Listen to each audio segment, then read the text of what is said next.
We now have an update on the state of finances for the Hannibal public school system. A report from the State Auditor's office shows no indication of fraud or corruption, but highlights a weakened financial position. The report claims district officials could have seen a $3.3 million budget shortfall coming.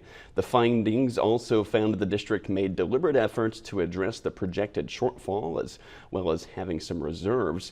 You can read more about this and find the auditor's report on our website, WGEM.com.